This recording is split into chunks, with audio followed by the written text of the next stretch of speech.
السلام علیکم ناظرین، میں محمد بشیر احمد BA اردو نیوز کے علاقائی خبروں میں آپ کا خیر مقدم ہے۔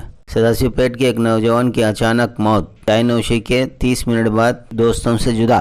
سداسیوپیٹ میں عجیب و غریب واقعے نے شہر کے بیشتر علاقے میں سنسنی پھیلا دی۔ محمد منصور احمد ولد محمد عبدالعزیز مرحوم نامی نوجوان کی آج شام دوستوں کے ہمراہ ایک ہوٹل میں چائے نوشی کے بعد ازاں ان دوستوں کے درمیان سے اپنے گھر واپس لوٹے ہی تھی کہ اس نوجوان کے اچانک موت کی خبر جنگل میں آگ کی طرح پھیل گئی اور ہر طرف نوجوان افسردہ حالات میں کھڑے ایک دوسرے سے استفسارات کرنے لگے۔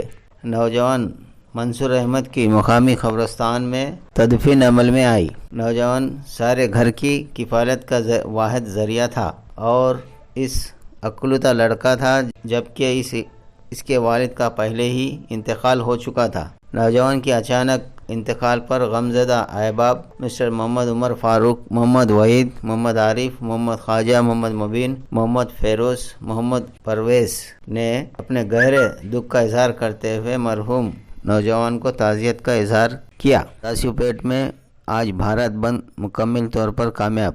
سداسیوپیٹ میں بائیں بازو جماعتوں کا احتجاج اشیاء ضروریہ کی قیمتوں میں بے تحاشا اضافہ اور مخالف کسان حکومت کی پالیسی کے خلاف آج بند منایا گیا۔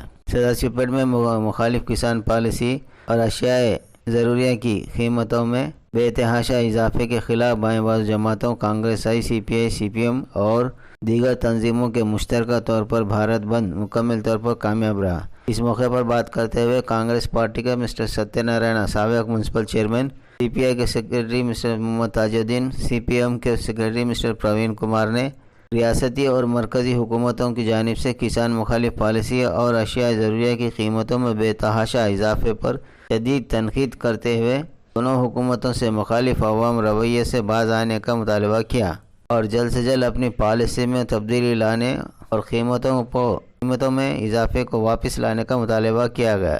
دیکھتے رہیے اگلی خبروں کے لیے BA اردو نیوز سداسیوپیٹ۔